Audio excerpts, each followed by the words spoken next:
आज की कहानी है एक भिक्षु की। भिक्षु वह होता है जो सब कुछ त्याग देता है और एक चीज को अपना लक्ष्य बना लेता है। किसी व्यक्ति के भिक्षु बनने के पीछे एक बड़ी वजह होती है। कोई भी भिक्षु ऐसे ही नहीं बन जाता। उस व्यक्ति के भिक्षु बनने के पीछे भी एक बड़ी वजह थी। भिक्षु बनने से पहले उस व्यक्ति के मन ने उसे कई गलत काम करने पे मजबूर किया था। उसने कई पाप किए थे। वह व्यक्ति अपने मन के अनुसार चलने लगता है। उस व्यक्ति के मन ने उसे अपना गुलाम बना रखा था और वह अपने मन का दास था।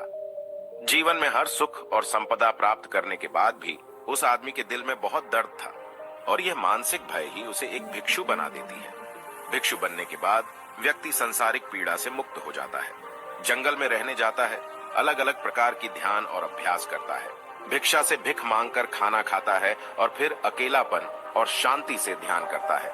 लेकिन फिर भी उस व्यक्ति का मन शांत नहीं है। वह बेचैन और परेशान होकर रहता है। यहाँ एक बात समझनी चाहिए, जैसा कि हम सभी जानते हैं, ध्यान किसी भी आध्यात्मिक यात्रा या आत्म सुधार की शुरुआती चरण होता है।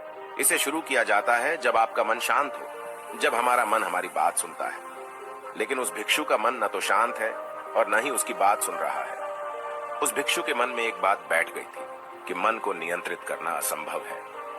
लेकिन फिर एक दिन उस भिक्षु एक व्यक्ति से मिलता है जो न तो भिक्षु है और न ही एक बुद्धिमान व्यक्ति है।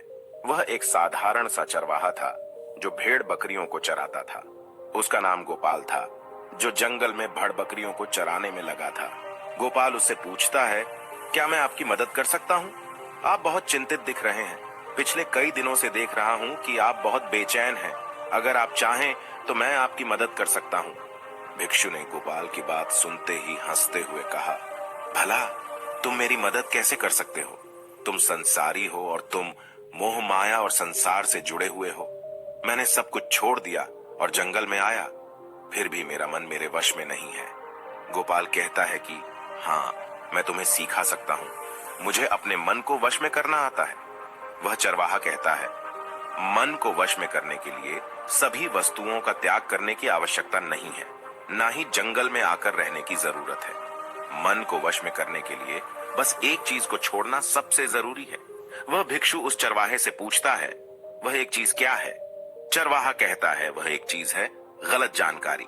आज तक हमारे भीतर जो भी जानकारी गई है उसी ने हमारे मस्तिष्क और मन का निर्माण किया है।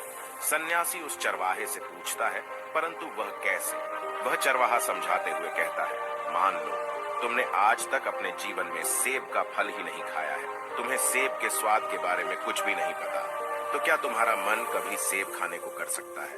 नहीं ना। इसीलिए हमारे मन का निर्माण जानकारी से होता है।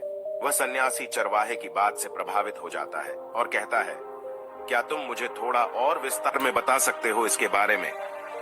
गोपाल भिक्षु को बताता है कि अगर तुम अपने मन को नियंत्रित करना चाहते हो तो मेरी बातें ध्यान से सुनो।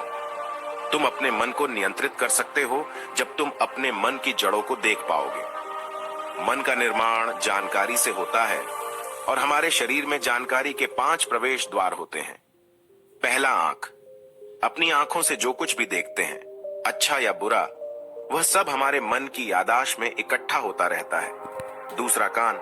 जो कुछ भी हम अपने कानों से सुनते हैं हमारे मन में वैसे ही बीज के रूप में बोया जाता है। तीसरा, जीभ।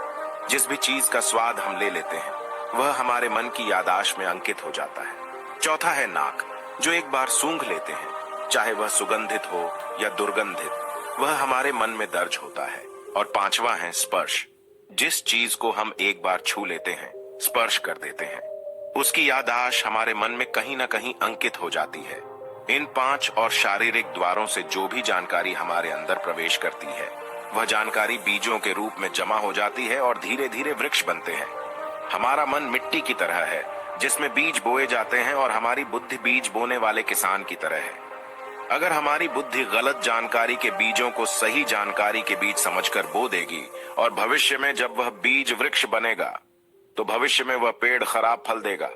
हमारा मन एक उन्नति के काबिल किसी खेती की तरह है जिसमें हम जो भी बीज बोते हैं वह हमारे अंदर उग जाते हैं। जैसे कि एक किसान ध्यान से सही बीज चुनकर उगाता है ताकि उसकी फसल भरपूर और फलदार हो, हमें भी अपने मन को सच्चे और सकारात्मक विचारों से सजाने की जरूरत होती है। जैसे कि एक माली अपने उद्यान की देखभाल करता है, हमें भी अपने मन की देखभाल करनी चाहिए, सच्चे विचारों, अनुभवों और जानकारियों से इसे पोषित करके। इस तरीके से हम अपने अंदर एक समृद्ध भावनाओं, समझदारी और विकास के वृक्षों को खूबसूरती से फूलने देते हैं। तुम्हारा मन तुम्हारे बस में इसीलिए नहीं है क्योंकि तुमने पहले से ही अपने मन में बहुत सारे गलत बीज बो रखी हैं और अब वह बीज बड़े वृक्ष बन चुके हैं। वह सन्यासी उस चरवाहे से पूछता है, अब मैं क्या करूं? क्योंकि अब तक मैंने बहुत सारे गलत बीज बो डाले हैं और मैं उन्हें उखाड़ नहीं सकता। गोपाल भिक्षु से कहता है, तुम अब तक अज्ञानता और अनजाने में गलत बीज बो रहे थे, लेकिन अब से सच्चे मन से सही बीज बोना शुरू करो। अगर अंदर हजारों गलत बीज हैं, तो क्या हुआ? अब तैयार हो जाओ लाखों सही बीज उगाने के लिए। तुम्हें बस ध्यान देना होगा, यह देखना कि इन 5 द्वारों के माध्यम से तुम्हारे अंदर कौन सी जानकारी जा रही है और जो जानकारी आ रही है वह सही है या नहीं। भिक्षु पूछता है, यह कब तक करना होगा? गोपाल कहता है, पूरी जिंदगी। जैसे तुम हर दिन अपने पेट को अच्छा खाना देते हो, ठीक उसी तरह हर दिन अपने मन को भी अच्छी जानकारी और सही विचार दो। जीवन में हर दिन, हर पल तुम्हारे सामने 2 विकल्प होंगे, जिनमें से एक सही होगा और दूसरा गलत, लेकिन तुम्हें हर बार सही विकल्प का चुनाव करना होगा। हमेशा याद रखना, सही चुनाव करने से तुम्हें अंदर दुख हो सकता है, तुम तकलीफ भी हो सकती है, लेकिन वह तकलीफ कुछ समय के लिए ही होगी। तो चाहे अंदर तुम्हारे कितना भी दर्द हो, तुम्हें हर बार सही विकल्प का चुनाव करना होगा।